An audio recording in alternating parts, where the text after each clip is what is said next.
If I can't keep my head held high enough, I'll just speak love and watch the smiles come, bring my spirits up.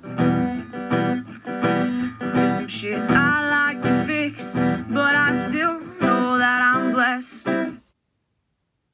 Continuing on with the Pretty Paper Book by Willie Nelson. This chapter is titled Round Rock, Texas. Round Rock is an easy town to overlook. Driving down I-35 from Dallas, you zip through Waco, Temple, Belton, and Georgetown. If you blink, you miss Round Rock before sailing into Austin. My daughter actually lives in Austin right now. Side note, back to the story, sorry. I was in a hurry to get there. I had started the trip in Dallas, where Crash had booked me into Dewey Groom's Longhorn Ballroom over the Thanksgiving weekend. I'd been making calls to Round Rock long before that, though with no results. The first call was to the Smith Ford dealership, but the operator said it no longer existed. When I contacted Lone Star Ford of Round Rock, I was told that the Smiths had sold out years ago. Information had no number for Ryan Smith. I remember that Cynthia's maiden name was Simone, and her mom's first name was Virginia. There were only 2 Simones in Round Rock, Fred and Reggie. When I got Fred on the phone, he spoke with a shaky voice. He sounded very old. Turned out he was a distant relative of Reggie, who, he said, was married to Virginia. At last, I was getting somewhere. At last, I was about to talk to people, the parents of Cynthia and Jill, who had a direct link to Vernon. But no one answered at that number. I called at least 10 times. I let the phone ring and ring, but it was no use. That's when I decided that the minute the Dallas gig was over Sunday night, I'd jump in my car Monday morning, head due south, and see if I could get to the bottom of this thing. Arriving in Round Rock, I rode around until I spotted Luby's Cafeteria, remembering it as the place where Vernon's grandmother had worked. It was lunchtime. I had chicken fried steak, mashed potatoes, a nice chunk of cornbread, and sweet iced tea. I gave myself a few minutes to digest before heading to the payphone behind the cashier. A phone book was attached to the wall by a chain. I looked up Reggie Simone's number and, figuring, what the hell, gave it one more try. And here's a picture of his meal at Luby's here.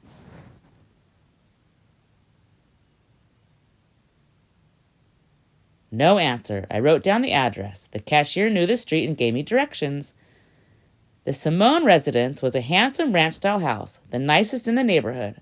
I pressed the doorbell and heard chimes ring out, waited for a few minutes, and rang the chimes again. No one came. I walked around to the 2-car garage, but the windowless garage door was closed tight. All I could do was return to my car and call it a day.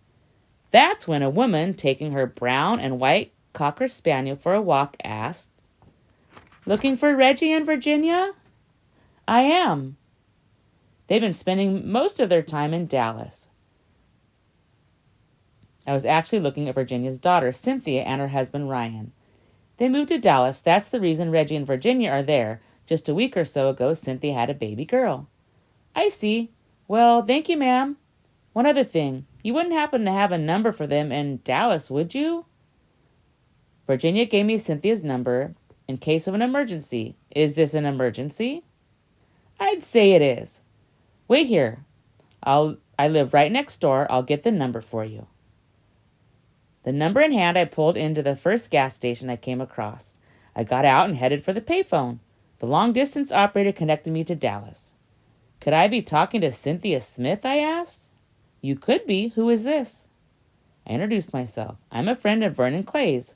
You are? I most surely am. Well then, you'll be wanting to talk to him. He's here, but it'll take a little while for him to get to the phone. Can you wait? I can. My heart was racing. After all this time, I'd actually located my man. Who's this? The question came from a man with a deeply skeptical voice. I told him before adding, been wondering where in hell you've been keeping yourself. A few seconds passed before he said, I figured that if you wanted to find me, you would. You haven't made it easy. I never really know where I'm going till I get there. You going to stay still in Dallas long enough for me to drive back up there and see you, I asked. For what reason? Well, you sent me your story. That's reason enough. I got some ideas for the next chapter. More long seconds of silence. Where are you now, he asked. Fresh from a delicious chicken fried steak lunch at Luby's Cafeteria in Round Rock. I thought I heard him chuckle. Hell, he finally said, if you're that gung-ho to meet me, Cynthia will give you the address. I felt a little foolish turning around and retracing my route 180 miles back to Dallas, where I'd started out earlier the same day. Felt like I was running around in circles. In fact, I'd been doing just that. On the bright side, though, I'd accomplished something. I had my target in sight. I got to Dallas too late in the night to pay a visit, but by noon the next day, I was knocking on the door of a 2-story colonial-style brick home on Beverly Drive in Highland Park, the fanciest section of the city. A well-coiffed woman in her mid-50s answered the door. She was dressed in a tailored gray dress, adorned by a string of cultured pearls. She was attractive in a matronly way, poised and reserved. Yes? She asked sternly. Introducing myself, I said, I believe Cynthia and Vernon are expecting me. Oh, you're the musician friend, she said, stressing the words musician as if it were akin to being a criminal. Just then a younger woman appeared holding a sleeping infant. I recognized Cynthia from her good friend's photo. She was a striking brunette with soft brown eyes and a graceful bearing. She wore a house coat elaborately embroidered with figures of swans. Forgive my appearance, she said. I was just nursing. This must be the new edition, I said. Congratulations, she's a beauty. Thank you. Would you mind coming into the den so we could chat for a while? Sure thing. Without uttering a word, the disapproving mother disappeared up the stairs. The spacious den had floor-to-ceiling windows overlooking a lush garden and an oval-shaped pool. Cynthia sat on a pale blue couch. I sat across from her in a large leather armchair. Nestled in Cynthia's arms, the infant continued her peaceful sleep. You'll have to forgive my mother, said Cynthia. She bristles at anything or anyone that reminds her of my former life. She hates that Vernon's living with us so much so that I was shocked when she and Dad came to help out with the baby. How long has Vernon been living here? Not too long after Ryan sold the dealership in Round Rock and opened one here in Dallas. Must have been around Easter when I went over to Fort Worth and happened to see him selling his wrapping papers and ribbons. After the accident, we had no idea where he went. He just disappeared into thin air. You can imagine my shock when I saw him there on the sidewalk. At first, I couldn't believe it, but it was really him. I knew I had to do something before I even approached Vernon. I went home and spoke to Ryan. Ryan has a heart of gold. He agreed with me. We had to do something. So I went back to Fort Worth. Vernon wasn't all that glad to see me. I understood, I'm sure, that seeing me only made him see Jill and Vicky. At first, he wouldn't even talk to me. But I was persistent. I found out where he was living. I'm sure the people who owned the little restaurant treated him kindly, but hawking his wares in all kinds of weather in front of the department store day after day, it had to be hard on him. It took a while, but I finally convinced him to try an easier life. And has it been easier, I asked? Not really. He's not happy. He rarely comes out of his room, and now that my parents are here, he won't come out at all. What does he do in there? For a while I saw him. He was writing. I know, I read what he'd written. He sent it to the good old folks who owned the restaurant, and they gave it to me. And then he stopped writing. I'm guessing he wrote out his story, but why did he send it to you? I'm not exactly sure, I said, but I'd like to believe he's reaching out for help. So you're here to help him? How? Wish I could say. Like you, I first saw him out there by Leonard's. Ever since then, his story has been following me wherever I go. I suppose you know how Marla dropped Willard for some Nashville producer. Willard joined the Navy. Now Marla's calling herself Bambi Love. That woman makes me sick. Does Vernon know about Bambi? I asked. When I mentioned it, he cut me off. He didn't want to hear another word. Well, I admire you and your husband for putting yourself out for him. We haven't done all that much, in practical terms. I know he's better off, but emotionally, I'm not sure. The baby began to cry. What's her name? I asked. Jill. Does it comfort Vernon to be around her? He can't look at her without crying, said Cynthia. so he mainly stays away. I best go back there and tell him, hello, if that's okay with you. I'm glad you came, I really am. I just hope he'll talk to you. We'll see. Outside, the November sun was bright, but the air was cold. I knocked on the pool house door. A few seconds went by before I heard the sound of rolling wheels. The door opened, and I looked down at the man still on the cart, who looked considerably older than when I had first seen him early a year before. His face was lined, and his eyes were sad. Yet he hadn't lost his looks. His ruggedly handsome square-jaw face still sustained vitality.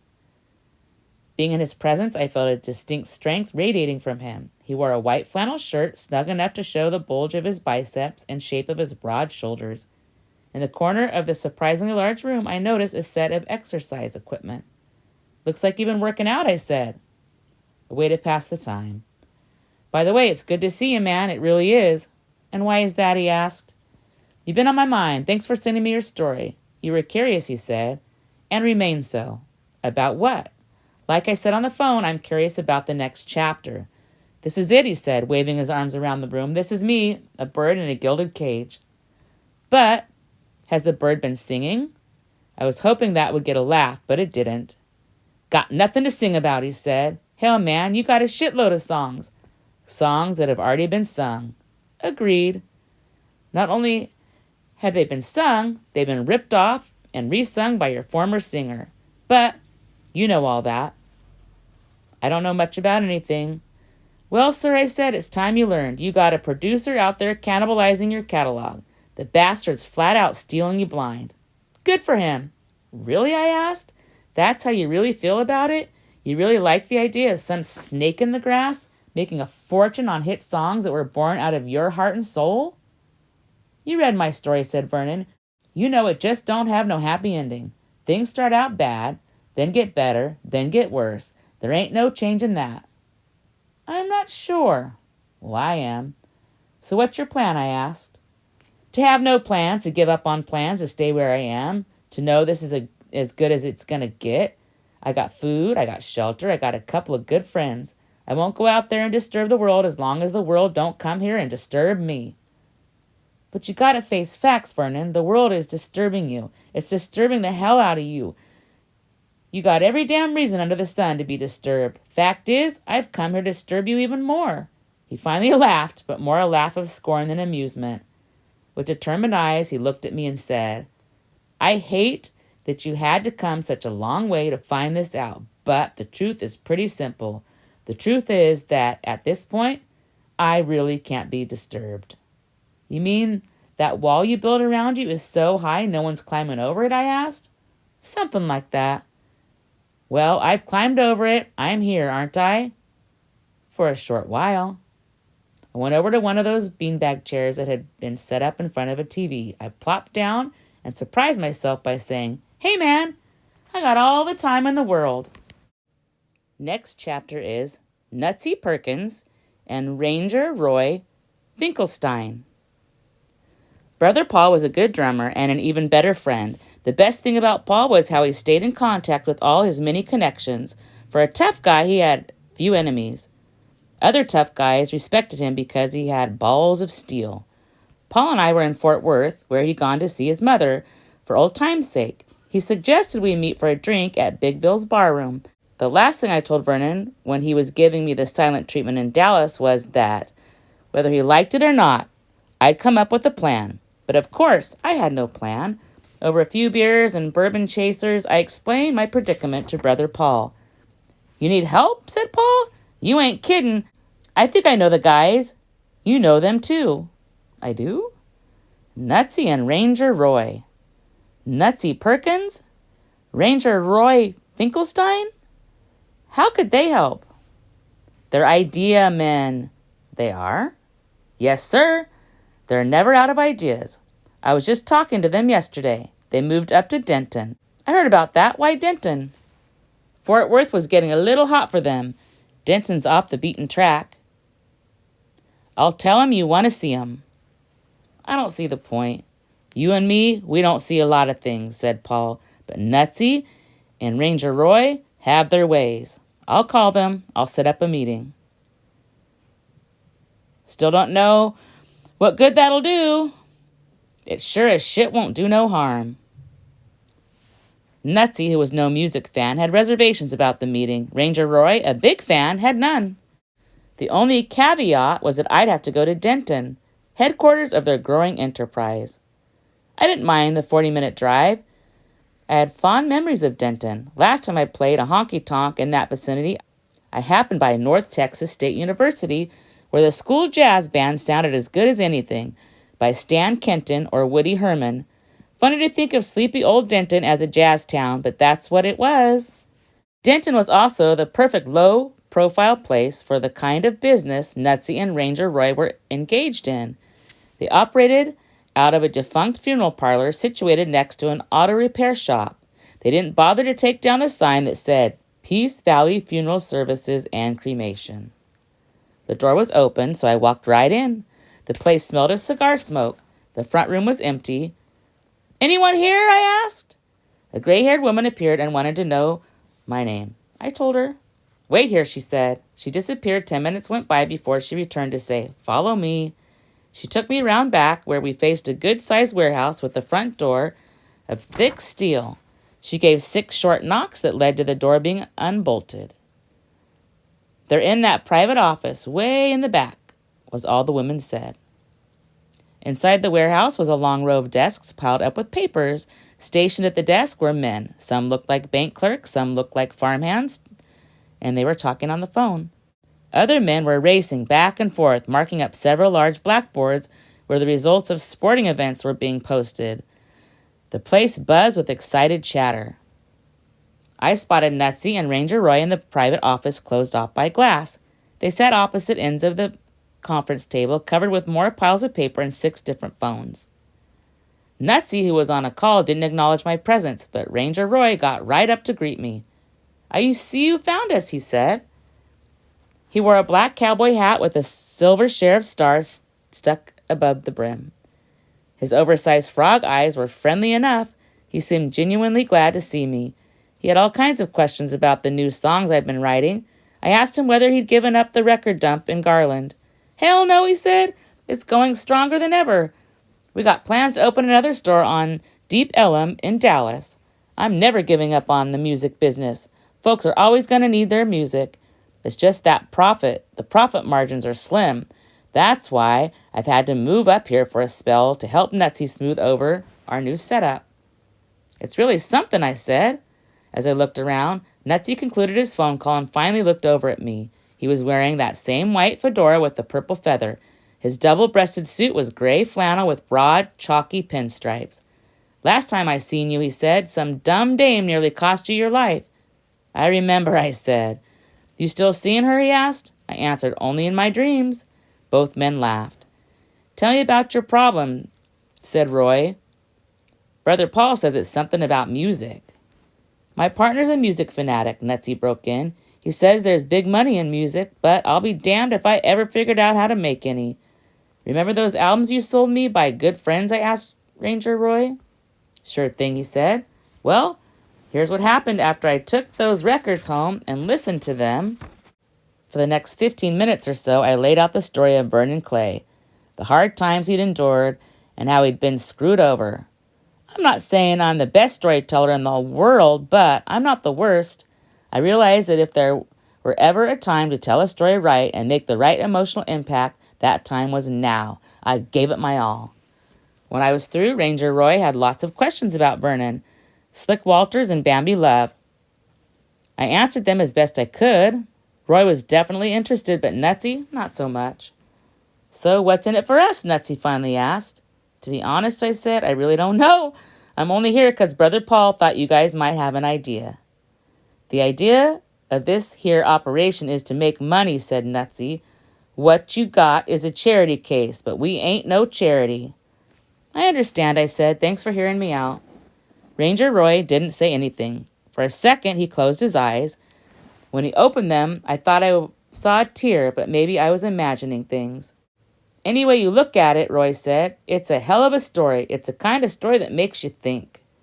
That's the problem with you, said Nutsy. You think too much. How'd it go, Brother Paul wanted to know as soon as I got back to Fort Worth. Your buddies are big-time bookies, I said. They're out to make a buck. Aren't we all? I suppose so. But what'd they say when you told them the story? Not much. So they're thinking, said Paul. They're taking bets, I said. They put you in a poker game up there? Ranger Roy mentioned something about it, I said, but I wasn't in the mood. That's not like you, said Paul. I'm going over to Dallas to see Vernon. I got me an idea. All right. So that's all of that chapter. And when we come back, we'll be doing the chapter called High Society. If I can't keep my head held high enough, I'll just be love and watch the smiles come. Thanks for watching. Bring my spirits up. Don't forget to stop and smell the flowers. There's some shit I like to fix, but I still know that I'm blessed.